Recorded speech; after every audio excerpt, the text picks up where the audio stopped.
Bonjour à tous, je me trouve ici à Versailles où Macron se réunit aujourd'hui avec les plus grands patrons de France et d'Europe. On a une manifestation ici déclarée avec beaucoup de syndicats. On a environ 200 à 300 manifestants et un très gros dispositif policier, il faut le souligner. On va aller voir ça de plus près, c'est parti. Macron, c'est moi qui le paye. D'une certaine manière, c'est ma pute. La nouvelle Sainte Trinité, Coca-Cola, McDo pour nous. Ce qu'on veut, c'est du sang. Que tu aimes, c'est pas grave. Parfois, la violence est nécessaire. C'est une certaine vision de la démocratie, ça. Je suis obligé de me balader avec un drapeau bif. Votre ligne politique, c'est de la merde. Bah, vive la tolérance alors. Les humains vivent. Dites-moi madame, pourquoi vous êtes là? Je suis retraitée, Ouais, j'ai pas d'enfants, d'accord. donc c'est pas pour mes enfants, c'est pas pour ça. C'est pour un choix de société. Vous voulez pas de la société que nous prépare Macron? Non, pas du tout. J'ai jamais vu, mais là c'est de pire en pire. Heureusement que mes grands-parents sont plus là. Mon père a failli être tué, il a fait de la résistance. Et maintenant, voilà ce qu'on nous propose. Je préfère qu'il soit sous terre. On me donne 235 € pour vivre par mois. Ah ouais. Ah ouais, c'est pour ça qu'à 71 ans, je vends des sifflets. Oh là là, C'est glauque. très glauque. Là on est bloqué là? Voilà, on est bloqué en face, là, il y a 10 camions, la CRS gendarmes. Ouais. Voilà, on est massé derrière, devant. Voilà. Et je crois que Macron est même pas encore arrivé. Hein. C'est une manifestation déclarée là. Ouais. On aimerait aller aux grilles du château de Versailles, Bah oui. comme à la belle époque, mais Exactement. Bon, on déclarait pas, je pense, à l'époque. à l'époque, à mon avis, les manifs n'étaient pas déclarés. Ouais, c'était fourche, C'était un peu torche, différent. et ils laissent pas passer jusqu'au château. Ah bah non, jamais. Vous rêvez, va. Ok. Les châteaux, c'est les patrons qui ont jusqu'au château, pas les pauvres. Hein. C'est symbolique. Ah bah bien sûr que c'est symbolique. On s'en fout des privilèges des autres, nous. On veut le partage des richesses pour tous. Il n'y a pas de privilégiés dans les retraites. On l'a gagné. Le CNR l'a gagné pour nous. C'est nos grands-parents. Et nous, on veut le protéger pour nos enfants. Donc essayez pas la division, ça sert à rien. C'est un message pour le gouvernement. On ira jusqu'au bout de toute façon. Jusqu'au bout, c'est-à-dire? Moi, je suis prête à mourir. Déterminée. Mon grand-parent, il y en a qui sont morts pour ça. Moi, je suis prête pour protéger mes enfants. Et pourtant, j'ai 70 ans. Hein. Ras-le-bol. Ras-le-bol. Il faut vraiment que les gens se bougent. Il faut vraiment qu'ils viennent nous rejoindre tous. Parce qu'après la retraite, c'est la Sécu qui va bouffer. C'est la Sécu, il a déjà commencé. Je me suis fait traiter de feignant par un pseudo-président de la République qui, lorsqu'il est né, ça faisait 17 ans que je cotisais au service social qu'il est en train de foutre en l'air. Services sociaux, travail, loi du travail, etc. Donc je ne peux pas rester je ne peux pas rester chez moi. Je peux pas rester chez moi. L'élément qui est hyper parlant pour moi, c'est quand tu veux expliquer qu'une carrière complète, c'est mieux que les 25 meilleures années. Comment 25 meilleures années, il pourrait y avoir quelque chose de mieux? Dans 25 meilleures, il y a meilleur. Il n'y a rien de meilleur. Est-ce que vous comprenez par exemple le fameux hockey boomer? Vous connaissez ça? Vous connaissez cette expression? Ouais. L'idée, c'est une sorte de réprobation à l'égard des générations qui ont laissé faire, qui ont laissé la situation se dégrader jusqu'au point où on en est aujourd'hui. Vous voyez, c'est-à-dire que vous, l'idée du hockey boomer, c'est ok, vous êtes en partie responsable de ce qui se passe. Mais on n'est pas parce qu'on a quand même, il y a quand même eu des luttes qui ont fait progresser les lois, les salaires, etc. Donc, faut pas oublier que moi, quand j'ai commencé à travailler, c'était 3 semaines de congés payés. On est arrivé à 5, donc ils ne sont pas tombés du ciel. On ne nous a rien donné. Hein. Jamais on ne te donnera rien, il faut le prendre. Si tu ne le prends pas, on ne te donnera pas. Et on va nous dire, ah bah ouais, mais il y a plus d'argent, il faut se préserver les caisses. Mais à côté de ça, on va exonérer de cotisation les revenus de plus de 10 000 €. Enfin, comment on peut à la fois dire il faut sauver notre système et nos caisses parce qu'il n'y a pas d'argent, et à la fois dire non, en fait l'argent des plus de 10 000 €, on n'en veut pas. Et cet argent, il va aller où il va aller? Il va aller dans le privé, dans le capital. Et à côté de ça, on va faire une loi Pacte qui facilite entre guillemets l'épargne retraite. Avec BlackRock. Oui, voilà, ouais, tout ça. En embuscade. Après BlackRock, oui, mais c'est vrai. Moi, je c'est symbolique. Oui, voilà, c'est symbolique, mais au niveau de la loi. On sait qu'aujourd'hui, par exemple, quand un ouvrier a un cadre, il y en a 7 ans. 7 ans d'écart d'espérance de vie. Est-ce que dans une réforme juste, d'accord, quelqu'un dont on dit qu'il va décéder à 75 ans, disons 70 ans, pour arrondir, pour faire plus simple, et quelqu'un qui va décéder à 80. Est-ce que c'est normal qu'on les fasse partir à la retraite au même âge? Le mec qui part à 62, qui décède à 70, il a 8 ans à profiter de sa retraite. Et t'as un autre mec qui va partir à la retraite au même âge, 62, mais qui lui sait qu'il profitera en moyenne de sa retraite 18 ans. C'est juste ça. Si la réforme, elle était juste, on prendrait en compte l'espérance de vie. Un ouvrier avec beaucoup de pénibilité, on lui dirait 62, c'est un âge légal mais moyen. Toi, qui as travaillé beaucoup, qui t'es usé et tout, on va te faire partir à 60 par exemple. Et puis le mec qui a une espérance de vie plus importante, lui on va le faire partir à 64. Parce que toi, si tu pars à 60 au lieu de 62, t'as gratté 2 ans sur ta retraite. Lui, s'il part à 64 au lieu de 62, il en a perdu 2. Ok, il va en vivre 10 de plus puisqu'il a une espérance de vie beaucoup plus importante. Ça, c'est juste. Tu peux pas dire sciemment, toi tu décèdes à 70 ans, tu pars à 62, toi tu décèdes à 80, tu pars aussi à 62. Elle est où la justesse là-dedans? La justice plutôt. Il n'y a pas de justice là-dedans. Tu vois, et là, ils sont en train de batailler pour savoir s'ils allaient rajouter un indice de pénibilité à un mec qui lève des parpaings toute sa vie. Mais c'est évident que tu vas lui mettre de la pénibilité. C'est pas le cas. Ah non, parce que tu l'as retiré. Ah oui, c'est vrai. Ça, c'est la stratégie macroniste. Et ils t'enlèvent un truc pour que tu leur dises merci quand ils te le remettent. C'est puissant comme truc, quoi. Le mec, regardez la réforme, pas la réforme, mais la désindexation des retraites sur le coût de la vie aux vieux. On leur dit, tiens, en fait, fin 2018, là, on vous désindexe. Hein. Bon, c'est dégueulasse parce que on va vous appauvrir. Forcément, le coût de la vie augmente et vous allez rester là. Tu gueules, parce que si tu gueules pas, il se passe rien. D'accord? Et puis, à un moment ou à un autre, t'as gueulé tellement fort, le mec, il dit, bon, ok, je te le remets. Attends, il faut que je te dise merci de ne pas m'avoir appauvri. Plus. Ben non, il faut que je te dise merci quand tu m'apportes une amélioration. Tu vois, pas quand tu m'enlèves en fait une contrainte supplémentaire que tu m'avais ajoutée. C'est quoi ta philosophie? C'est pourri comme truc. Mais tu vois, c'est pourri. Emmanuel Macron n'est qu'une courroie de transmission d'ordres qui sont donnés à Bruxelles. Que penser de l'Union européenne? Faut-il en sortir ou pas? Est-ce qu'on en est là dans la réflexion? Je ne me positionnerai pas là-dessus.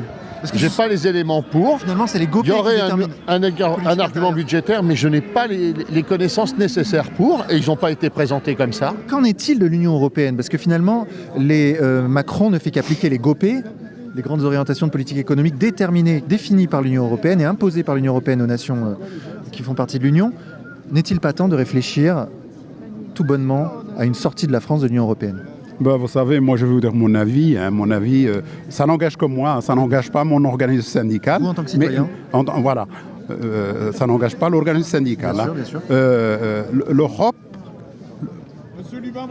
L'Europe n'a rien apporté à la France. L'Europe, peut-être je vois pas ce qui est caché derrière, hein, mais moi je dis ce que je vois, ce que j'ai vécu quand même. Je suis retraité depuis 8 mois, mais j'étais un représentant national et je me réunis avec les délégués de l'Europe. L'Europe, la France s'est appauvrie. Je dirais qu'une chose, il faut quitter l'Union européenne. Il faut faire comme la Grande-Bretagne. La Grande-Bretagne, 6,5% d'augmentation du SMIC. Les versements qu'ils font à l'Europe, ils vont la verser aux hôpitaux. Ils reparlent de renationaliser la SNCF, leur service rail. Et ils demandent à tous les gens de verser, ils vont reverser à l'hôpital tout ce qu'ils versaient à la communauté européenne. Sortons de cette putain de merde d'Europe. Lisez les GOPÉ. Macron suit les GOPÉ, les grandes directives européennes. Tout est écrit. Tout ce qu'il fait, c'est écrit. L'Angleterre nous montre l'exemple. Et l'Autriche veut aussi sortir de l'Europe. Et l'Italie veut sortir de l'Europe. Alors prenons le pas. Est-ce qu'on n'a pas un problème avec l'Union européenne? Parce que finalement, Macron n'est que le passe-plat des lois qui sont édictées par l'Union européenne et imposées par l'Union européenne. Je pense que l'Union européenne à la base était une très bonne idée parce que c'était pas... Oui. La Belgique n'est-elle pas dans l'Union européenne? Le système à points, elle a été refusé par la Belgique. Hein. Donc là, c'est une... Peut-être que ça arrivera chez eux plus tard. Oui, après... Non, elle a été refusée par la Belgique. Ils ont voulu l'imposer, cette réforme à points. Elle a été refusée par le peuple et elle n'existe plus. Et heureusement, en Suède, quand elle est passée, aujourd'hui, c'est 2 tiers de la population suédoise qui est en dessous du seuil de pauvreté.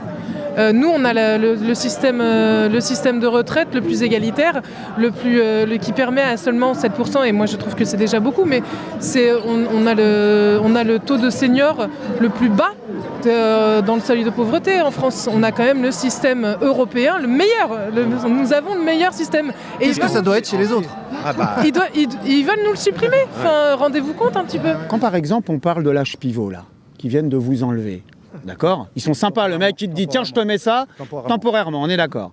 Donc le mec bien évidemment par ordonnance fin avril il va te la remettre, d'accord? Si tu regardes le fonctionnement de l'âge pivot, attention c'est hyper vicieux, hein. Écoutez bien. Si tu mets un âge pivot à 64 ans, hein, le fameux âge d'équilibre, ok? Le mec il te dit ton âge légal c'est toujours 62 ans, mais si tu veux retoucher ta retraite à taux plein, il faudra que tu travailles jusqu'à 64. Sinon, tu auras quoi? Une décote de 10%. Mais une décote de 10%. Enfin, 5% par an, 62, voilà. Ça fait 10. OK? Ça, c'est le premier effet qui se coule. La décote de 10%. Tu veux le deuxième effet qui se coule? Attention, hein.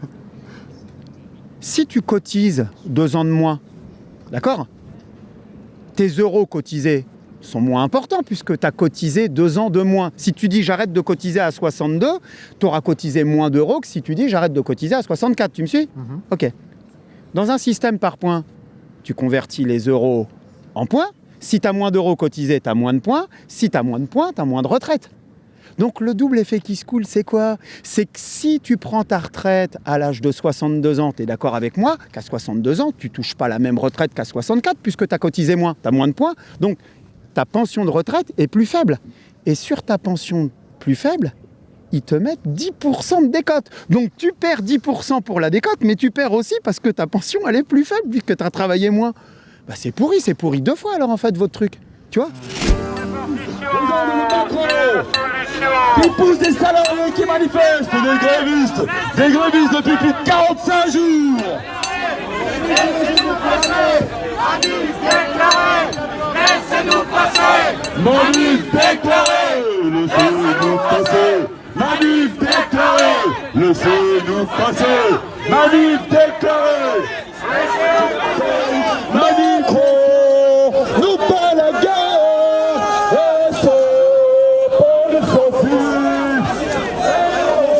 Là, la situation est en train de se tendre un peu parce que les policiers ne laissent pas accéder à l'avenue principale qui mène au château et repoussent les manifestants.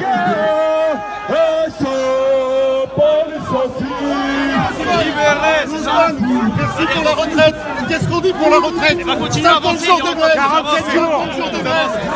Qu'est-ce qu'on dit pour la retraite? 50 jours de grève, moi. Tu dois dire merci pour la retraite. Bonjour, excusez-moi, le cortège, c'était quoi le parcours initial? Alors on devait aller par là, mais on s'est arrêté là. D'accord, ils ont stoppé, ils ont donné une raison ou pas? Non, je sais pas. Parce qu'il n'y avait aucune violence. Ouais, il n'y avait rien du côté des manifestants. Voilà, c'est tout. On était là, on faisait du stand-by, mais c'est eux qui ont repoussé. Ils ont refusé de... Sans donner d'explication. Sans donner d'explication. Ok, donc ça fait à peu près 1 heure qu'on est là et déjà, en fait, le cortège a été repoussé par les policiers et les manifestants se sont dispersés, en réalité. Le cortège a été bloqué alors que c'était un cortège déclaré qui devait prendre cette direction et s'approcher du château. Bien encadré par la police, mais ils devaient le faire. Et en fait, les policiers n'ont pas laissé le cortège avancer et du coup, les manifestants se sont dispersés.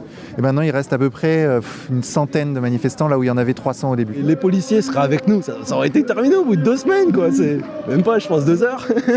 À l'acte 3 des Gilets jaunes, c'était plié. Voilà, il avait prévu les hélicoptères, Macron. Mais oui, mais voilà, mais il a perdu à ce moment-là, justement, en disant que la presse, quand la presse a dit qu'effectivement, il était prêt à être héliporté et tout, il a perdu.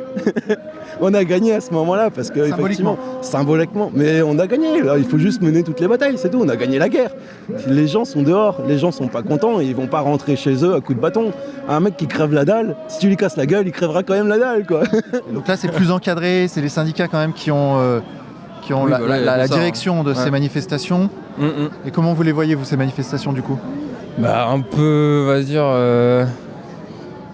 un peu obsolète, un peu inutile aujourd'hui, parce que pas assez, contestataire, on n'est pas assez dans l'opposition. Là, on est là, on respecte encore des parcours on respecte encore cet ordre-là, du fait qu'il ne faut pas déborder, il faut respecter quelque chose, etc. Mais moi, j'ai même plus envie de respecter tout ça. Vu comment on nous maltraite, même quand on respecte, on n'a plus envie de respecter tout ça, quoi. Vous voyez une dame comme Marlène Schiappa qui arrive, là il y a quelques jours, la gueule enfarinée, elle est sur un plateau, elle débat avec, c'était Fabien Villedieu, le mec de Sud là. Bon. Et la nana, elle te dit clairement, bon bah voilà, grâce à nous dans notre nouveau système, toutes les femmes vont toucher 1000 € net. Vous la voyez la phrase des 1000 € net ou pas? Vous l'entendez, non? Non, moi j'ai pas entendu. Vous l'entendez pas? La nana, elle dit ça. Elle dit, je comprends pas qu'on dise que notre système des retraites actuellement, c'est le meilleur au monde, parce que y a des femmes qui touchent moins de 1000 €, il y a 38% des femmes qui touchent moins de 1000 €, d'accord? Et ben nous, dans notre système, on va mettre un plancher, c'est 1000 € net par personne pour toutes les femmes. Bon, tu te dis, bon, bah, ça, c'est que ça doit être une bonne idée. Voilà, tu te dis, elle est où l'arnaque? Parce qu'il y a certainement une arnaque, hein. Vu qu'on a bien compris quand même que la finalité du système par points, c'était de faire baisser nos pensions, c'est pas pour qu'on te promette de l'argent. Donc tu te dis, elle est où l'arnaque? Et à ce moment-là, si tu écoutes bien, tu vois, la petite musique, il y a la nana qui va te dire, nous promettons à toutes les femmes, mais on pourrait parler des hommes aussi, mais bon, comme elle a un discours très femme, à carrière complète. Tu sais, c'est les petits alinéas que tu as sur tes contrats d'assurance. C'est le gros truc, c'est 1000 € net, et en dessous, tu as une petite astérix, c'est écrit à carrière complète. Et là, tu te dis, alors attends, carrière complète, si elle dit ça, déjà, il faut que je me dise, elle dit pas ça pour rien, il faut que je comprenne. Est-ce que quelqu'un est capable d'expliquer ce que c'est qu'une carrière complète? 43 unités. Oui, mais dans un système par points. Non. Non, parce qu'elle te vend le système par points. Et elle te parle de carrière complète dans un système par points. Donc qu'est-ce qu'une carrière complète? Pivot fluctuant. Restons juste sur la carrière complète dans un système par points. Qu'est-ce que c'est? Est-ce que quelqu'un ici est capable de l'expliquer? Non. Ça, ces questions ont été posées par Philippe Martinez. Oui, et donc ils répondent pas. Et donc, bon, vous la voulez la réponse? Parce que moi, je vous la donne la réponse. Ok? Parce que, qu'est-ce que je te disais tout à l'heure? Il faut pas s'arrêter sur... Enfin, il faut pas s'arrêter.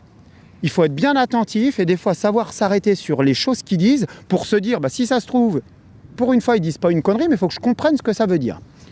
Il faut se dire qu'une carrière complète dans un système par points, ça n'existe plus. Pourquoi ça n'existe plus?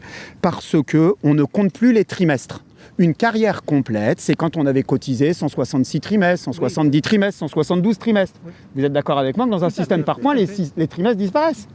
Donc il n'y a plus de carrière, il n'y a plus de notion de carrière, de temps passé au travail. Ça, c'est fini. Mais alors, qu'est-ce qu'elle dit, Marlène Schiappa, quand elle dit « vous toucherez 1000 € net sur une carrière complète ». Eh bien, elle oublie de préciser, des fois elle le dit, mais des fois elle ne le dit pas, c'est sur une carrière complète au SMIC. C'est quand même important. Et donc, en fait, il faut faire la conversion. Qu'est-ce que c'est qu'une carrière complète au SMIC dans un système qui fonctionne par trimestre? Et quelle est son équivalence dans un système par points? Dans un système par points, il n'y a pas de trimestre. Donc, il faut convertir les trimestres soit en euros, soit en points, pour que ça s'applique au système par points. Je vais vous faire le calcul très rapidement. Si vous prenez quelqu'un qui cotise une carrière complète dans notre système actuel. D'accord? Il va donc cotiser 43 années, puisque là, on passe à 43 ans avec la réforme Touraine. OK? Tu comptes 43 ans multiplié par un salaire mensuel brut par mois, d'accord? Multiplié par 12 parce que tu travailles des années. Ouais. Est-ce que vous savez combien ça fait en valeur euro? À peu près à la louche. Moi, je dirais 900 €. Combien? 900. Ah, je te parle de cotisation sur 43 ans. Hein. 43 ans x 12. Si tu restes au SMIC tout le temps. Ouais, alors combien ça fait de cotisation? 15% de ton salaire. Ça fait 1500 x 12 x 43. Bon, je vous donne le chiffre puisqu'on ne peut pas le faire. Ça fait 198 000 €. On arrondit à 200 000 €. OK? Ça veut dire que quand Marlène Schiappa, elle vous dit que toutes les femmes vont toucher une retraite de 1000 € net plancher à carrière complète, d'accord? Elle vous dit qu'en fait, celles qui toucheront les 1000 € net, c'est celles qui auront cotisé pendant toutes leurs années de boulot 200 000 €. Et si tu n'as pas cotisé 200 000 €... En équivalent point. Oui, point euro. Après, tu le reconvertis dans le système par points. Tu convertis 200 000 €, ça fait 20 000 points, puisque 10 € égale 1 point. Ah. OK? Donc, si tu n'as pas gagné tes 20 000 points, tes 1000 €, tu les as pas. Tu t'assois dessus. D'accord? Pourquoi? Parce que tu n'as pas cotisé assez. Pour comprendre des fois certains principes, il faut aller dans les extrêmes. Imagine, tu n'as jamais travaillé de ta vie. Est-ce que tu penses réellement que si tu n'as jamais travaillé de ta vie, l'État va te donner 1 000 € net par mois à la fin de ta vie en retraite?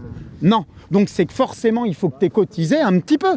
Donc c'est quoi le niveau de cotisation pour les gagner, pour les mériter les 1 000 €? Eh bien moi je te le dis, c'est une carrière complète au SMIC retranscrit dans le système par points, c'est 200 000 €.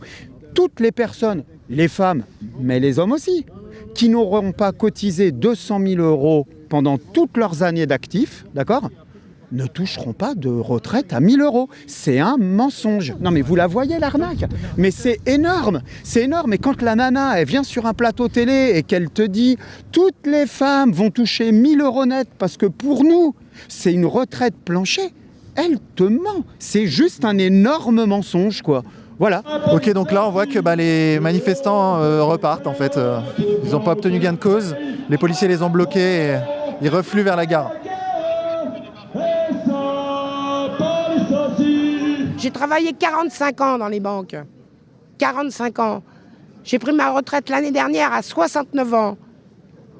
69 ans. Travailler plus pour gagner moins. Ma retraite, c'est une misère. Combien? 1 200 € par mois. Voilà. Et il m'a piqué de la CSG là-dessus, le con. Ce gouvernement est en train de me radicaliser. J'étais une simple petite manifestante qui voulait de la justice fiscale et de plus en plus, j'ai envie de casser la gueule. Je deviens un radical. C'est eux qui nous poussent comme ça. Maintenant, dans les manifs, je suis avec les blocs. C'est normal, ça? Qui m'ait poussé à ça? Je voudrais m'occuper de ma famille et puis être dans la rue. Macron, dégage! J'ai la haine!